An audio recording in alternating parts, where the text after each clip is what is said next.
Chapter 1. The Weight of the Weak. The stench of damp earth and rot always hit me first, the smell of a pack that was slowly forgetting how to hunt.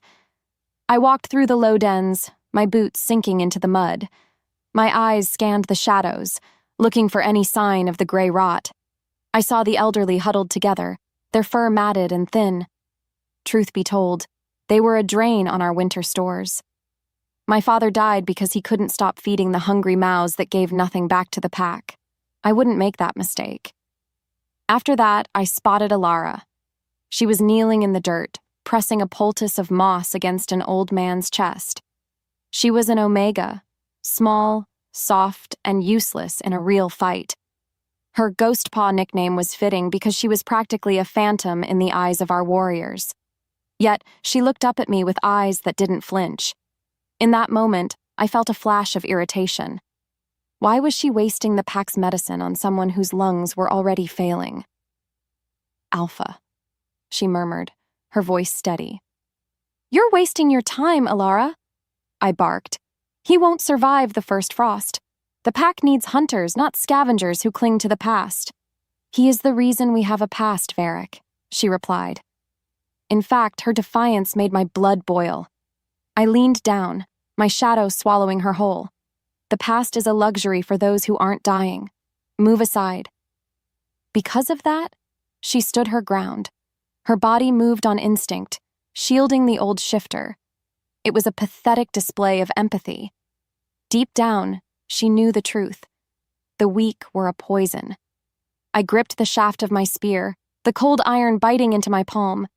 Maybe it was fate that brought the rot to us, but it was my iron will that would keep the healthy alive.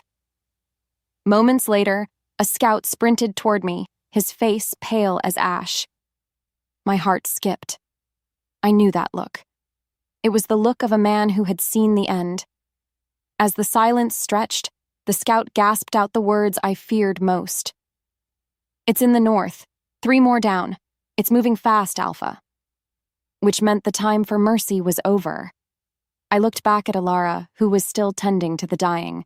She didn't know what scared her more, the disease or the man standing in front of her. Still, I didn't care. I had a pack to save, and if that meant cutting away the infected limbs to save the body, I would do it without a second thought. Chapter 2. The Logic of the Spear. The war room was thick with the scent of fear and wet fur. My scouts stood around the stone table, their breathing heavy. I looked at the map of the great forest, watching where the red marks were spreading. The gray rot was no longer a rumor. It was a death sentence.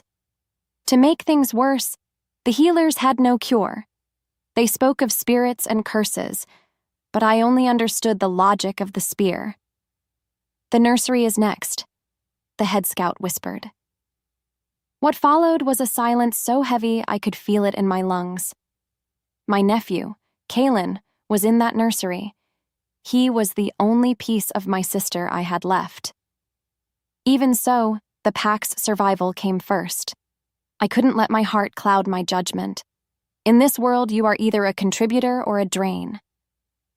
"We strike tonight," I said, my voice like grinding stones. "Any shifter showing a gray vein must be put down. No exceptions." "Varick, your own blood is in there," a warrior noted. Truth be told, the reminder cut deeper than any blade. But then I thought of the famine. I remembered the sight of my father's ribs through his skin as he gave his last scrap of meat to a sickly pup who died anyway. No matter how hard she tried, Elara's healing couldn't stop the inevitable. I had to be the executioner because I was the only one strong enough to bear the guilt. In the span of a breath, the council agreed. They looked to me for strength, not for tears. I was the alpha of the spear, the man who made the hard choices so they didn't have to. As the sky darkened, I retreated to my private den. I pulled out the sharpening stone. The screech of metal on stone filled the room, a rhythmic reminder of the duty I owed the pack. I wasn't just killing my people. I was saving the ones who were left. In fact, it was the most merciful thing a leader could do. Wait, did I really believe that? Or was I just repeating the lies my father failed to live by? Before I could move, I heard a soft knock at the door. I didn't need to look up to know who it was. The scent of wild herbs and soft rain followed her everywhere. Elara stepped into the light, her face set in a grim mask of determination. "You're going to kill them," she said. It wasn't a question. "I'm going to save us," I countered. "Go back to your dens, Omega. This doesn't concern you." Instead, she walked closer, the space between us burning with a tension I couldn't name. "You think strength is about how much you can kill, but what about how much you can endure for someone else?" Chapter 3. The Gray Smudge. The moon was a sliver of bone in the black sky as I walked toward the nursery. Every step I took felt like I was wading through deep water. I told myself I was doing the right thing. I told myself that Kaylin would understand. But then I entered the room and saw him. He was sleeping, his small chest rising and falling in a rhythmic dance of life. Soon after, I saw it. A faint, gray smudge on his neck. It looked like a bruise, but I knew better. It was the ash of the rot. Just like that, everything changed. My hand trembled as I reached out to touch his forehead. He was warm, so warm. Yet, death was already inside him. I raised my spear, the tip glinting in the pale moonlight. My mind was a storm of logic and agony. I had to do it. I had to. With every heartbeat, the weight of the spear grew heavier. I was the alpha. I was the protector. But how could I protect a pack by killing its future? Maybe it was fate, but Kaylin opened his eyes. He looked at me, not with fear, but with a sleepy smile. "Uncle Varick? Are we going hunting?" As the truth unraveled, my soul answered with a silent scream. I couldn't do it. I couldn't be the man I thought I was. Still, I couldn't let the rot spread. If I spared him, I killed everyone else. Beneath the moonlight, the conflict tore at my core. I was a man of war, a man of death. I had built my life on the idea that love was a weakness. Now that weakness was the only thing I had left. I looked at the gray mark on his neck again. It was darker now, spreading like ink on parchment. Without another word, I took a deep breath. I gripped the spear with both hands. I would be quick. I would be merciful. I would carry this sin to the grave. Before either could speak, the door burst open. Elara was there, her eyes wide and wild. She didn't look like an Omega anymore. She looked like a force of nature. "Get away from him," she hissed. As if summoned, the shadows seemed to coil around her feet. She wasn't just a ghost paw. She was something the pack hadn't seen in centuries. Not only that, but she was the only thing standing between my spear and my nephew's heart. I stood frozen as Elara rushed to the bedside. She didn't use a weapon. She didn't use a shield. She simply threw herself over Kaylin's small body. The tension broke as I snarled, my wolf stirring in my chest. I wanted to push her away, to finish what I started before my heart failed me completely. As her wolf stirred, I felt a strange pulse in the air. It wasn't the rot. It was something older, something primal. "Move, Elara," I growled. "He's infected. You'll be next. Do you want to die for a boy who's already gone?" "He isn't gone," she screamed back. "You just don't know how to look." At that moment, I saw her reach down and kiss Kaylin's forehead. It wasn't a gesture of comfort. It was a transfer. I watched, breathless, as the gray veins began to pull away from Kaylin's skin. They crawled through the air like thin, ghostly threads. Without thinking, I stepped forward. I watched the rot enter Elara's body. She let out a choked sob as the gray ink stained her own skin. Her eyes rolled back, and she collapsed against the cot. Because of that, Kaylin's breathing shifted. The rasp was gone. The smudge on his neck faded until the skin was clear and pink again. He was healed. As if fate demanded it, I dropped my spear. The iron clattered against the stone floor, the sound echoing like a gunshot. I looked at my hands. I had almost killed him.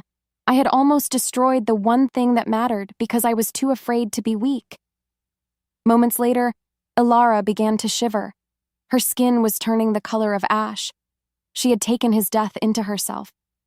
What kind of power was this? By the time I reached her, she was barely conscious. I pulled her away from the bed, my heart racing. Her scent had changed. It was bitter now, like burnt wood. Even so, she was still breathing. Deep down, she knew the truth, and now I did too. My logic was a lie. My strength was a shell. I looked at the Omega I had dismissed as a waste of space, and for the first time in my life, I felt truly small. As the silence roared, I realized the pack would be here soon. They were coming for a cull. They were coming for blood. I picked up my spear, but I didn't point it at the boy. I pointed it at the door, and she let it happen. She let the rot take her so he could live.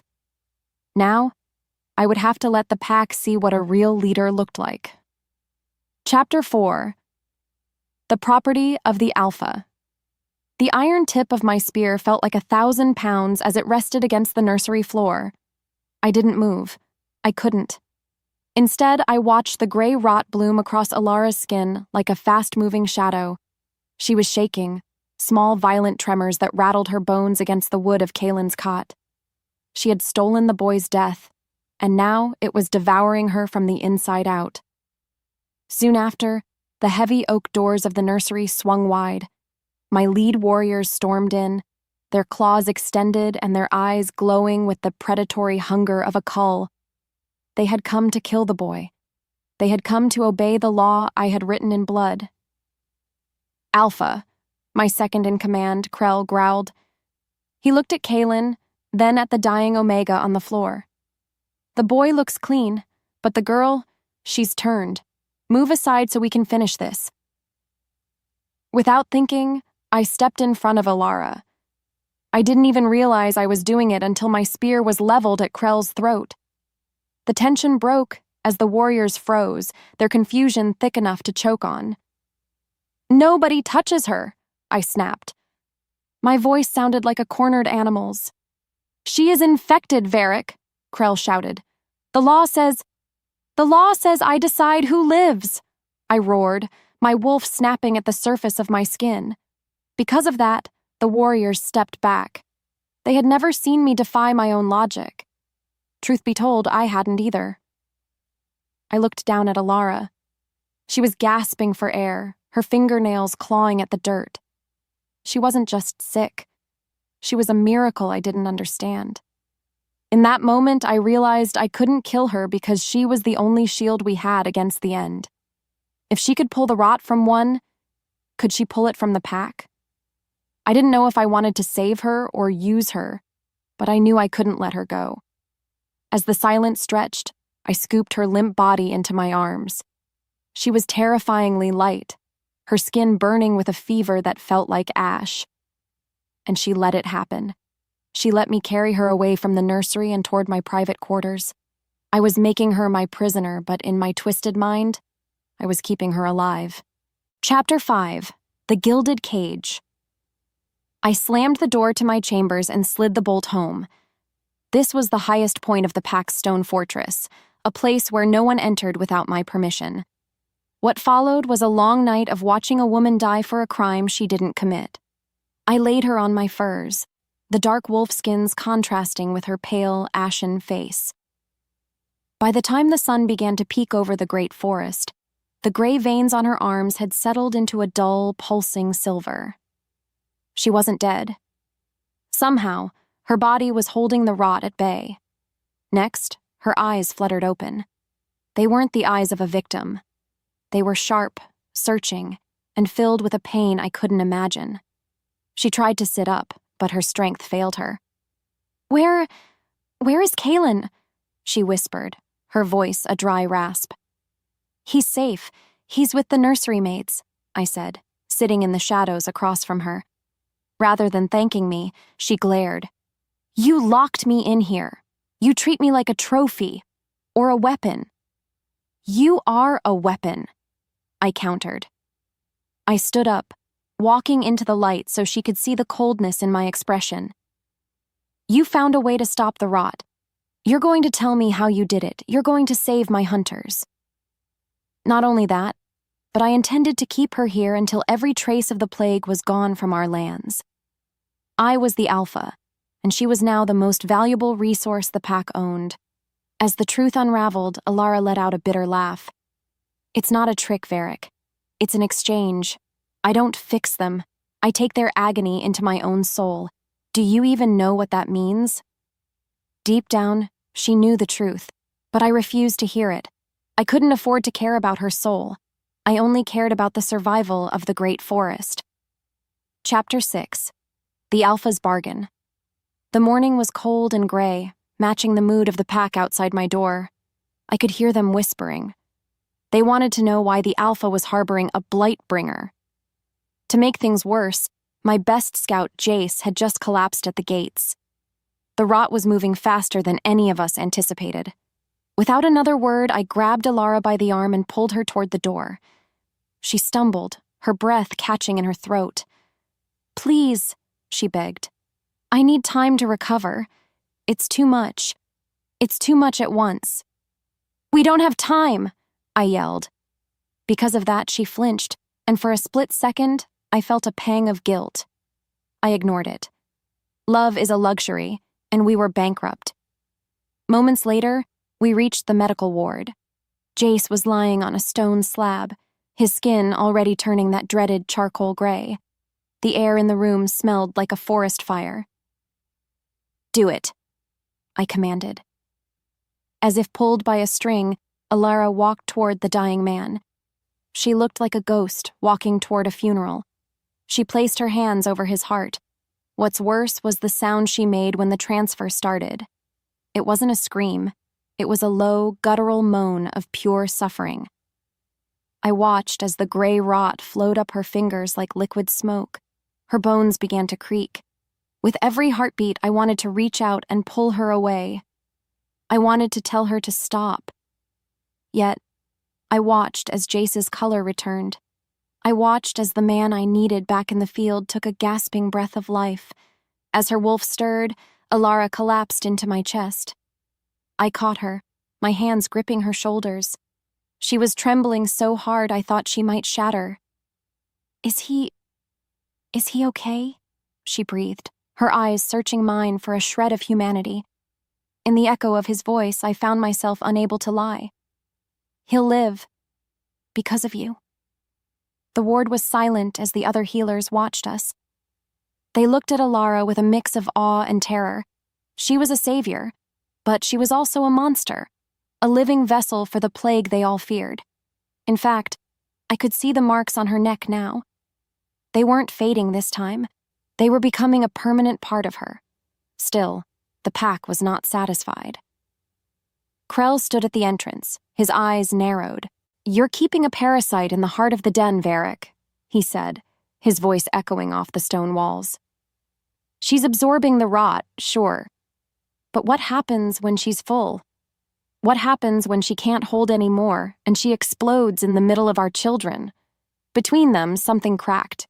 It was the bond of trust that had held my pack together for years. I saw the doubt in their faces. They didn't see a miracle. They saw a ticking time bomb. Maybe it was fate, but in that moment, Elara looked up at the warriors.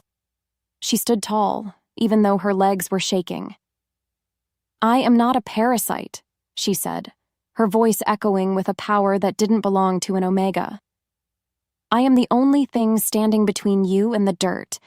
If you want me gone, you'll have to go through your alpha." The moment their eyes locked, I felt a surge of pride that terrified me. She was protecting me. She was defending the very man who had locked her in a cage, which meant the conflict was no longer just about a disease. It was about the soul of the pack. I looked at Krell, then back at the woman who was slowly dying to save my people. As the sky darkened, I knew the truce wouldn't last. The mercy law was still the heartbeat of the forest, and Elara was the ultimate defiance of it. As if fate whispered, I realized I was no longer just fighting a plague. I was fighting my own history. I was fighting the ghost of my father. Before the words left her lips, Elara reached out and touched my hand. Her skin was cold, but her touch felt like fire. "You have to choose, Varick. she whispered. The spear, or the shield.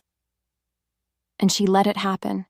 She let me see the fear in her eyes before she fainted once more, leaving me alone in the dark with a choice that would either save my pack or burn it to the ground. Chapter 7. The Healer's Burden. The morning air in the fortress was stagnant, smelling of old blood and the metallic tang of the gray rot. I stood by the window, watching the pack from above. They were gathered in the courtyard, their voices a low, angry hum. What followed was the sound of sharpening blades, a sound that usually brought me comfort, but now felt like a countdown. In the center of my room, Elara sat on the edge of the bed.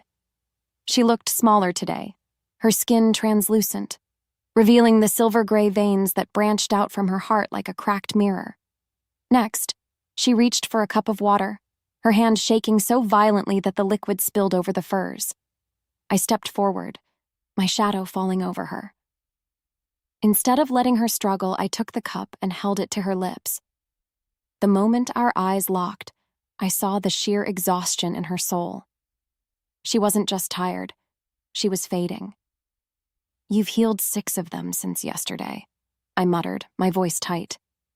Your body can't handle a 7th. There are 10 more in the low dens, Varick, she whispered, her breath hitching. Because of that, I can't stop. Every hour I rest, another mother loses a child. Still, I felt the alpha inside me roaring to protect what was mine. I didn't care about the mothers in the low dens. I cared about the woman who was turning into a ghost before my eyes. In fact, I realized that the mercy law wasn't just about killing the sick. It was about preventing the kind of slow, agonizing suicide she was committing. As the silence stretched, I pulled her hand away from her chest. Her skin was cold, but the silver veins pulsed with a heat that burned my palm. Maybe it was fate, but I didn't pull away. I let the heat sear into me, a silent promise that I would carry the weight of her survival, even if she wouldn't. Chapter 8. The Warrior's Lesson. I dragged Elara to the training grounds later that afternoon. The warriors stopped their sparring, their eyes tracking us with a mixture of reverence and disgust. To make things worse, Krell was there, leading a group of young recruits in a brutal combat drill. He wanted to show them that strength was the only cure for a world that was falling apart. She needs to be tougher, I announced to the crowd, though I was really talking to the girl beside me. If she is to be the pack's vessel, she must learn to stand like a warrior. Soon after, I handed her a wooden practice sword. It was too heavy for her frail wrists, and it slumped toward the dirt. Rather than helping her, I circled her like a predator. I needed her to fight back. I needed her to choose life over sacrifice. Strike me, Elara, I commanded. Without thinking, she swung. It was a slow, clumsy arc that I parried with a flick of my wrist. In the span of a breath, I had her pinned against a training post, my forearm against her throat. Her heart hammered against my chest, a frantic, wild rhythm. You're soft, I hissed, leaning close so only she could hear. You let their pain in. You let it eat you. If you don't build a wall, you'll be dead by the moonrise. Deep down, she knew the truth, but she didn't flinch. Instead, she looked me in the eye, her voice a sharp blade of its own. You think walls are strength, Varick? Walls are just cages you build for yourself. I don't heal them because I'm weak. I heal them because I'm the only one brave enough to feel what you're too afraid to touch. Between them, something cracked. My grip loosened. I saw the bruises on her neck, not from me, but from the magic. She was a warrior of a different kind, fighting a war I didn't have the courage to join. Chapter 9. The secret feedings night fell over the great forest, but the darkness brought no peace. I followed Elara when she slipped out of my chambers. She thought I was sleeping, but an alpha's instincts never truly rest. As the wind shifted, I caught the scent of the rot coming from the hidden corners of the fortress, the places where the unfit were kept. What's worse was seeing her go to them in the dark. She moved like a shadow, entering a damp cellar where an old scout lay dying in a pile of straw. As if pulled by a string, she knelt beside him. She didn't ask for permission. She didn't look for a reward. Moments later, the room began to glow with a faint, sickly light. I watched from the doorway as she pulled the gray smoke from the old man's lungs. Her body arched in agony, her teeth gritted so hard I thought they would shatter. With every heartbeat, she grew paler, while the man beneath her began to breathe clearly for the first time in weeks. Not only that, but I saw her blood. A single drop of silver-gray liquid fell from her nose and hissed as it hit the stone floor. She was literally leaking the plague she was trying to contain. In the echo of his voice, the old scout whispered a thank you. Elara couldn't even answer. She slumped against the wall, her eyes vacant. Before either could speak, I stepped into the room. I didn't yell. I didn't scold her. I simply picked her up and held her against my chest, feeling the ice-cold radiation of the rot seeping into my own skin. You're killing yourself for a man who hasn't held a spear in 10 years, I whispered into her hair. He still remembers the songs, she choked out. As her wolf stirred, I felt a surge of protectiveness that made my own wolf howl. She was a fool, a beautiful, selfless fool. And I was the monster who was going to let her keep doing it because I didn't know how to stop the death that was coming for us all. Coming morning, the tension in the pack reached a breaking point. Krell stood in the center of the dining hall, his voice echoing through the rafters. As the sky darkened with low, heavy clouds, he pointed a finger toward the Alpha's dais. Varick has lost his way, Krell shouted. He keeps a plague bearer in his bed while our children cough up ash. He calls it a miracle, but I call it a curse. How long until she bleeds into our well? How long until she turns on us? As the truth unraveled, I saw the heads of my warriors nodding. They were afraid, and fear is a fire that consumes everything in its path. No matter how hard she tried, Elara could not heal the rot in their hearts. Without another word, I stood up, my hand going to the hilt of my blade. But then, Elara stepped out from behind the curtain. She didn't look like a victim anymore. She wore one of my old tunics, the leather too large for her, but she carried herself with a regal grace that silenced the room. If you want to kill the person saving your lives, then do it, she said, her voice ringing out like a bell. But know this. Once I am gone, the rot will finish what it started. I am the only shield you have left. The moment their eyes locked, I saw Krell flinch. He wasn't afraid of the disease. He was afraid of her power. He was afraid that the weak Omega had become the most important person in the forest, which meant that my pack was divided, a house split between the spear and the heart. As if fate whispered, I realized that the real fight hadn't even begun. The gray rot was just the beginning. The real war was going to be fought over the woman I was slowly, terrifyingly starting to love. And she let it happen. She let the pack see her scars, her silver skin, and her defiance. She had forced me to choose a side, and as I stepped down from the dais to stand beside her, I knew there was no turning back. Chapter 10. The Spreading Shadow. The air in the High Council chamber was thick with the scent of pine and impending betrayal. I stood at the head of the table, my knuckles white as I leaned over the ancient maps of the Great Forest. To make things worse, the reports from the border scouts were getting grimmer by the hour. The gray rot wasn't just a sickness anymore. It was an invasion. It moved through the trees like a living fog, turning the vibrant green canopy into brittle, ashen skeletons. Next, I looked at Elara. She was sitting by the hearth, her skin now etched with so many silver lines she looked like she was made of lightning. She was barely eating, and her eyes stayed fixed on the dying embers. Instead of the quiet Omega I once knew, she had become a hollowed-out saint, consuming the pack's death until there was nothing left of her life. It's not just the shifters, Varick, she said, her voice barely a thread. The forest is screaming. The rot is coming from the roots up. It's a curse that's been hungry for a long, long time. Still, my mind searched for a tactical solution. I wanted an enemy I could stab, a throat I could tear. In fact, I realized that the mercy law my ancestors created was a drop in the bucket compared to this darkness. As the silence stretched, I felt a cold dread settle in my gut. If the forest died, we died with it. Maybe it was fate, but a sudden crash echoed from the hallway. Krell burst in, his armor splattered with a gray, viscous fluid that smelled like a guttering candle. He wasn't sneering this time, he was terrified. Chapter 11. The Midpoint Revelation. The weeping canopy has fallen, Krell gasped, collapsing onto one knee.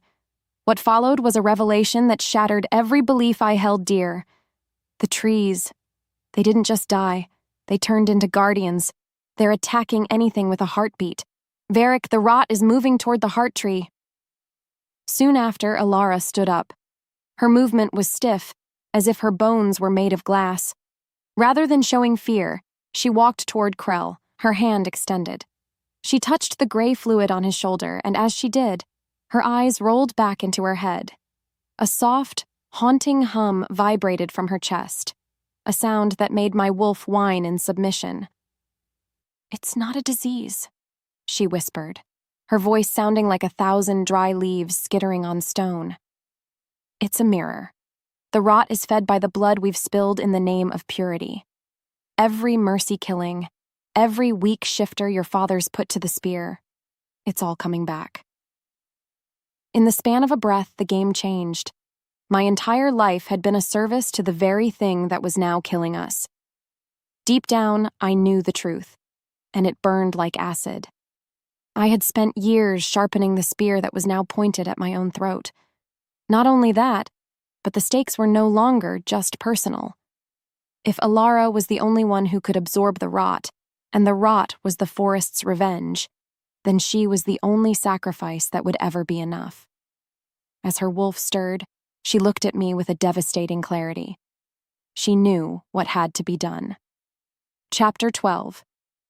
The Alpha's Desperation. I grabbed Elara's shoulders, my grip desperate and far too tight. "We're leaving, now! We'll find a way to stop it that doesn't involve you turning into a pile of ash." "There is no other way, Varick!" she cried out. Because of that, the council members began to murmur, their faces twisting with a new, dangerous greed. If they knew she could save the forest by dying, they would throw her into the fire themselves. Moments later, Krell stood up, his fear turning back into a sharp, jagged edge. "She is the cure. You heard her. The rot wants a sacrifice. We give it the one who's already halfway there."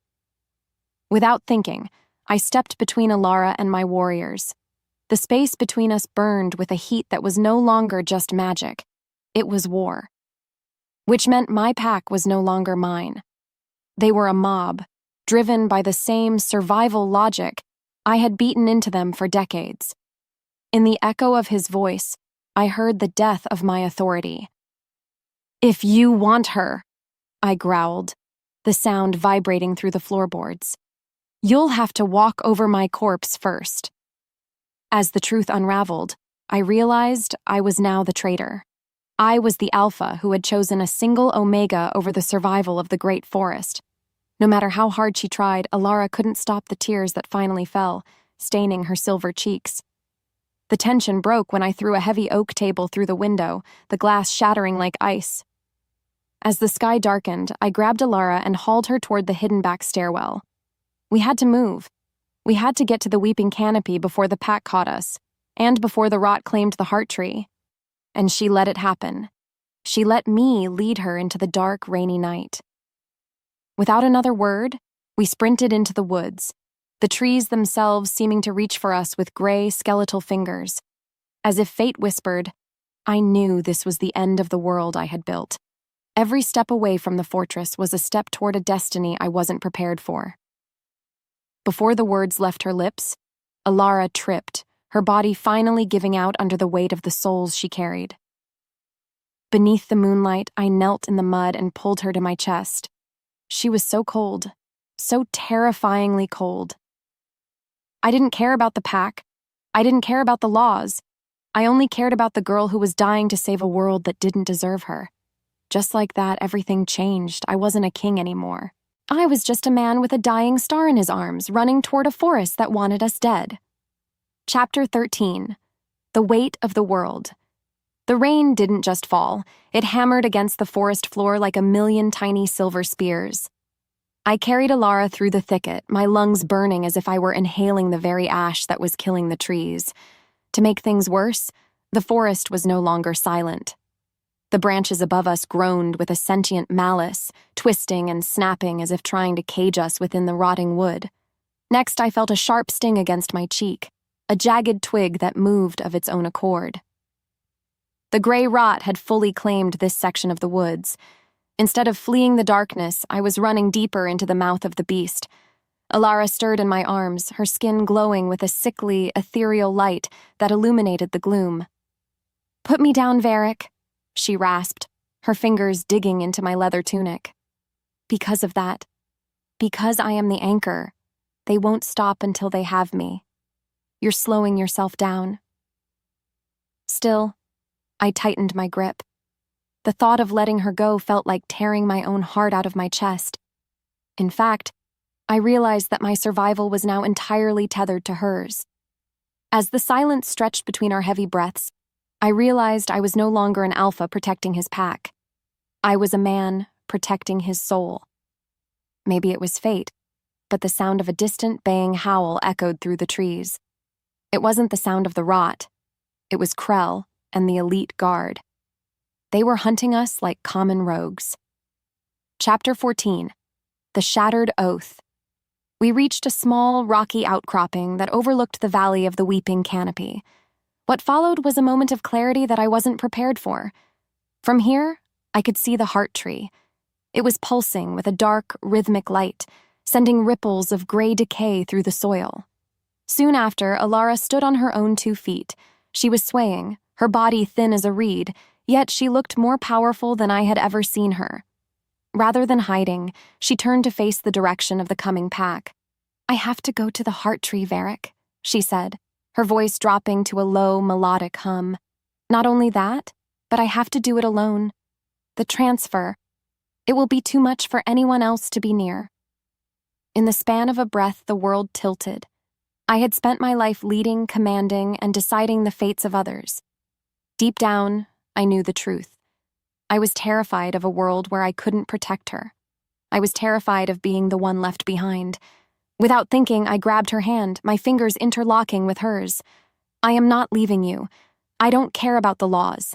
I don't care about the exchange. If you go into that dark, I will go with you." As her wolf stirred, I saw a flash of silver in her eyes, a spark of the ancient magic that was now her blood. Between them, something cracked. It was the last of my pride. I wasn't her master. I was her partner. Chapter 15.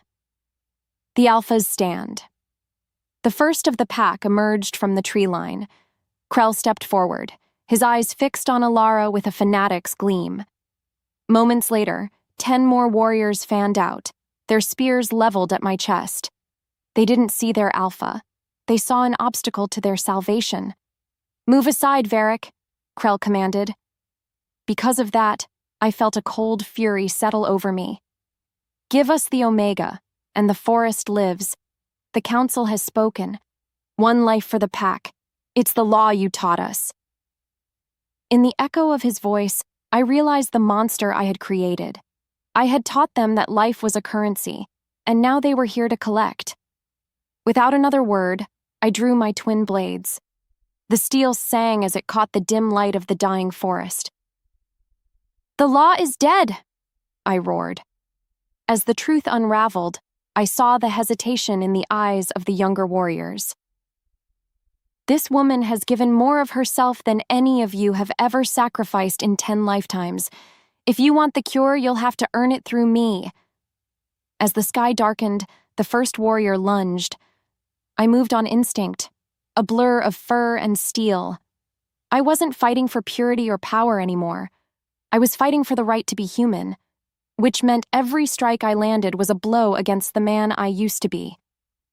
The battle was a chaotic mess of mud, blood, and silver light. I was a whirlwind of violence, parrying spears and shattering shields. No matter how hard she tried, Elara couldn't stay away.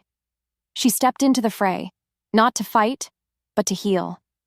Every time one of my warriors fell, she reached out, pulling the rot or the pain from them even as it made her stagger. And she let it happen. She let her own energy bleed out into the very men trying to kill her. Before the words left her lips, Krell found an opening. He lunged with his heavy spear, the point aimed directly for Elara's heart. Just like that, everything changed. I didn't think so. I didn't calculate the odds. I threw myself in front of her. The iron tip of the spear bit deep into my shoulder, the cold metal grating against my bone. Gasp. As fire bloomed beneath her skin, Elara let out a scream that shook the very foundations of the forest. The ground beneath us buckled. A wave of silver energy exploded from her, throwing the warriors back like autumn leaves in a gale. Beneath the moonlight, I fell to my knees, the spear still lodged in my flesh.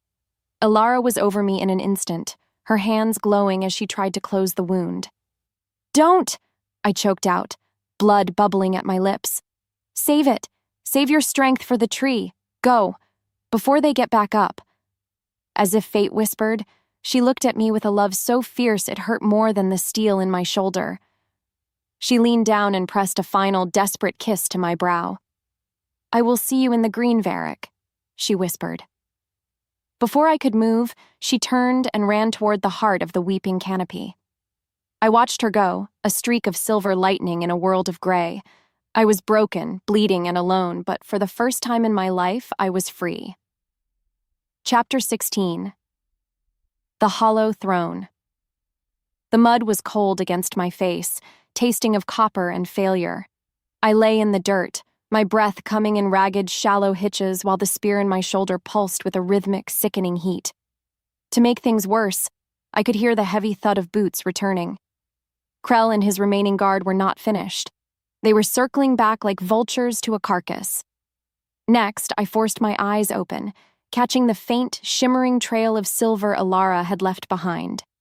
She was headed for the center of the grove, but I was pinned to the earth by my own iron.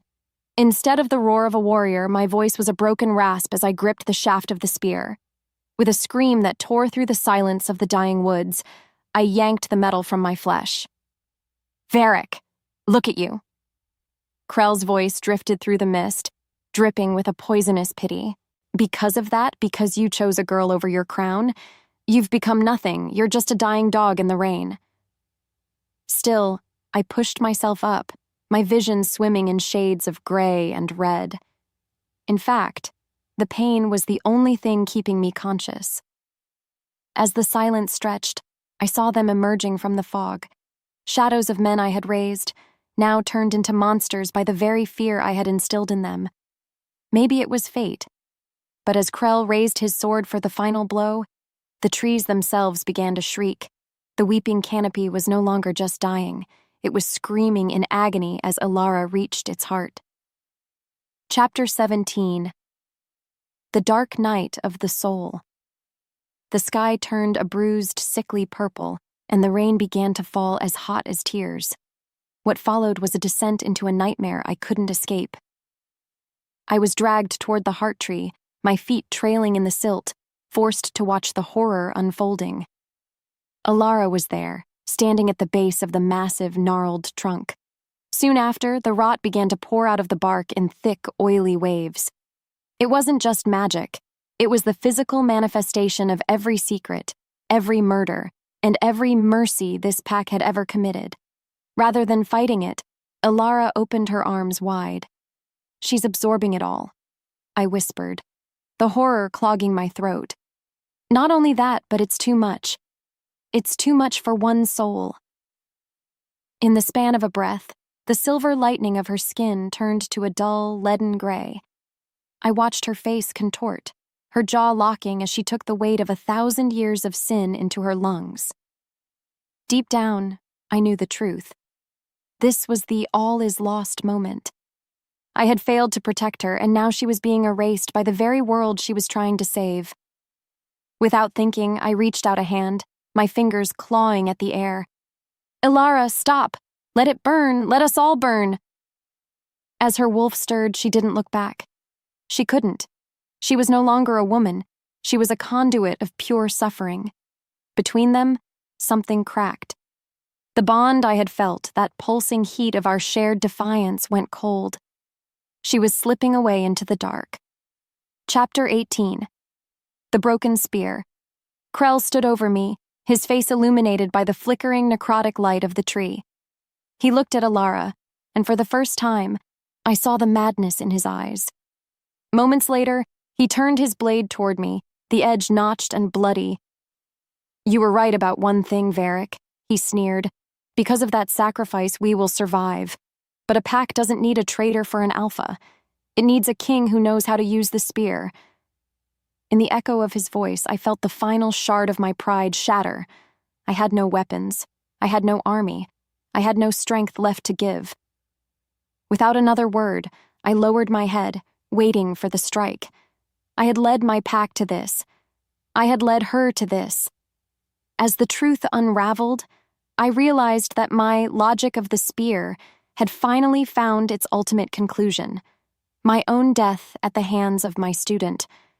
No matter how hard she tried, Elara was too far gone to save me now. As the sky darkened, a sudden, piercing cry erupted from the tree. It wasn't Elara's voice.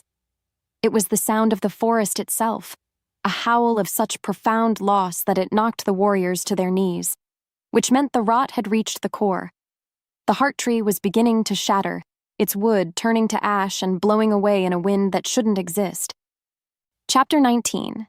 The Descent into Ash. The world narrowed until there was only the sound of my own heartbeat and the sight of Elara's crumbling form. As if pulled by a string, I crawled toward her, ignoring the boots that kicked at my ribs. I didn't care about the crown. I didn't care about the pack. And she let it happen. She let the darkness swallow her whole.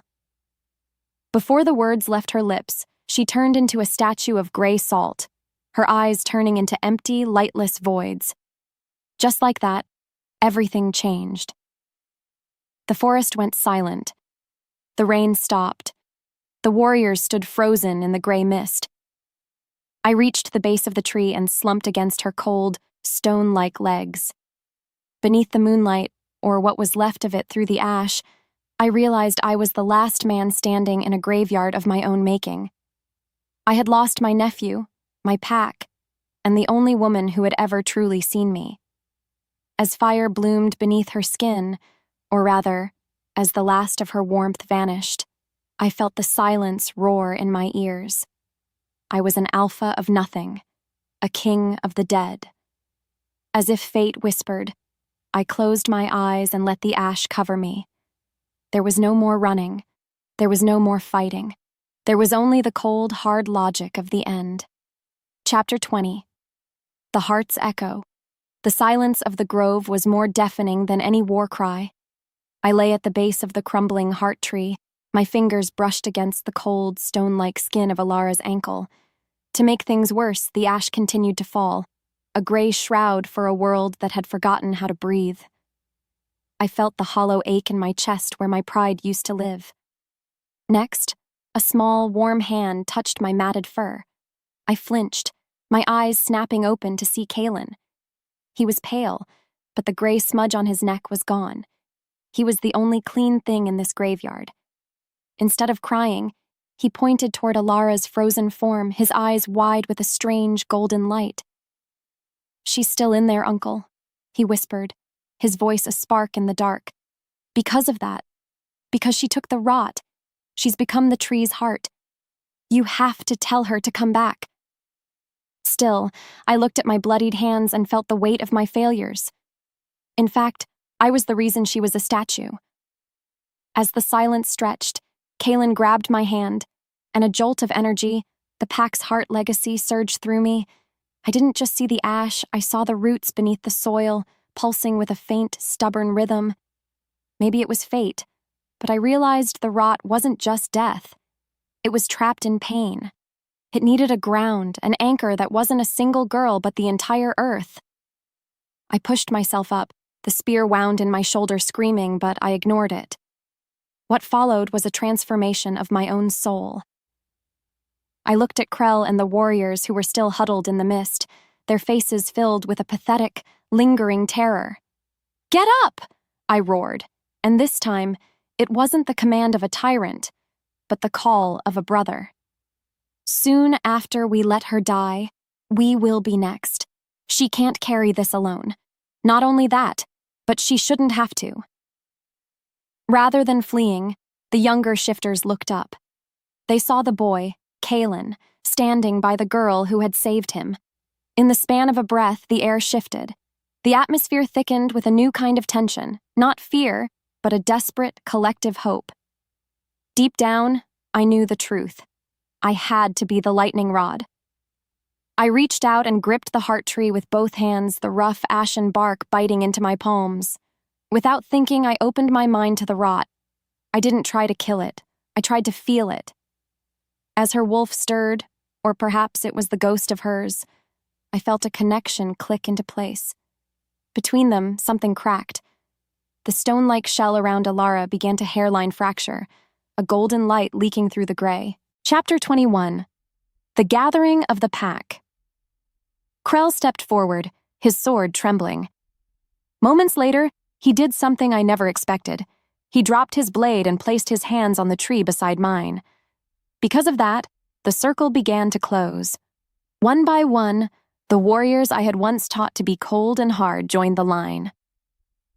"We ground it together!" I shouted over the rising wind. As the truth unraveled, I felt the agony of the forest pouring through me. It felt like liquid fire, like 1,000 spears piercing my skin at once. In the echo of his voice, I heard the forest's ancient memory. I was tired of the killing. I was tired of the mercy law. Without another word, we all lowered our heads. We weren't a pack of hunters anymore. We were a web of roots. As the sky darkened, a massive surge of silver light erupted from Elara. It didn't explode outward this time. It flowed downward. It moved through us, using our bodies as a bridge to reach the deep, hungry earth below, which meant we were finally sharing the burden she'd been carrying alone. No matter how hard she tried, she couldn't pull away from the connection. I felt her spirit touch mine, a warm, wandering sensation that tasted of wild herbs and forgiveness. The tension broke as the heart tree let out a final, thunderous groan. As the wind shifted, the gray ash began to turn into green leaves before they even hit the ground, and she let it happen. She let the forest take the rot back into the soil, where the earth could turn death into new life. Before the words left her lips, the stone shell around Elara shattered completely. She fell forward, and I caught her, my arms shaking with the effort. Just like that, everything changed. The air was sweet again. The metallic tang of the plague was gone, replaced by the scent of blooming jasmine. Beneath the moonlight, I looked down at her. Her skin was no longer gray, but it was marked with permanent, silver thorns, scars of the miracle she had performed. She breathed, a long, shaky sigh that filled the quiet grove. As fire bloomed beneath her skin, I realized she was alive. We were all alive. As if fate whispered, I saw the pack watching us. They weren't waiting for a command. They were waiting for a new way to live. Before I could move, Elara opened her eyes. They were still golden, still sharp, but they were filled with a peace I had never seen. I leaned my forehead against hers, the space between us no longer a cage, but a sanctuary. And she let it happen. She let me hold her as the first light of a new dawn began to crawl over the horizon. Chapter 22. The Transference. The world didn't end with a bang, but with a breath. I held Elara against my chest as the heart tree pulsed one last time, sending a final blinding wave of silver light through the grove. To make things worse, the energy was so violent that it felt like my very atoms were being rearranged. I gripped her tighter, my muscles locking, refusing to let the forest tear her away from me now that I had finally found her. Next, the roaring in my ears died down to a soft, rhythmic thrumming. The gray, oily smoke that had choked the sky for weeks simply vanished. Instead of a graveyard of ash, the ground beneath us began to vibrate with a sudden, aggressive growth of moss and clover. The transformation was so fast it was dizzying. "Varick." Elara's voice was a ghost of a sound, but it was the most beautiful thing I had ever heard. Because of that, the heavy iron weight that had sat on my soul for years finally cracked. I looked at her, and my breath caught. The gray was gone, but her skin was now etched with permanent shimmering silver markings, marks that looked like beautiful jagged thorns. Still, the pack stood in a wide circle, watching us in a silence so thick it felt like a physical weight. In fact, no one moved for a long time. They looked at their own hands, seeing the color return, seeing the rot recede into nothingness. As the silence stretched, I saw Krell drop to his knees, his forehead touching the new green grass. Maybe it was fate, but the logic of the spear had been utterly defeated by the logic of the heart. I had spent my life preparing for a war against the weak, only to be saved by the very weakness I despised. Chapter 23. The falling action. The immediate aftermath was a blur of exhausted motion and whispered prayers. What followed was the long walk back to the fortress, but the fortress didn't look like a tomb anymore. Soon after we crossed the threshold, the sun finally broke through the clouds, bathing the stone walls in a warm, amber light. Rather than retreating to my throne, I carried Elara directly to the high hall. I didn't care about the laws of the council or the protocol of the Alpha. In the span of a breath, I realized that the throne was just a chair, but the woman in my arms was the pack's future. Is she going to be all right? Kaelin asked, running alongside us with his eyes wide. She's stronger than all of us, Kaelin, I said, and for the first time, I meant it without a trace of bitterness. Not only that, but I knew that the scars she carried would be the new symbols of our pack's rank. Deep down, I knew the truth. We had been broken, so we could be remade. Moments later, the healers rushed forward, but they didn't come with spears or fire this time. They came with warm water and soft silks. Without thinking, I stayed by her side, my hand never leaving hers. I watched as the warriors who had tried to kill us earlier that morning now stood guard at the door, their faces filled with a quiet, burning loyalty. Months passed, and the great forest bloomed with a ferocity we had never seen. As the truth unraveled, we discovered that the gray rot had actually fertilized the soil, making the new growth stronger and more resilient than the old.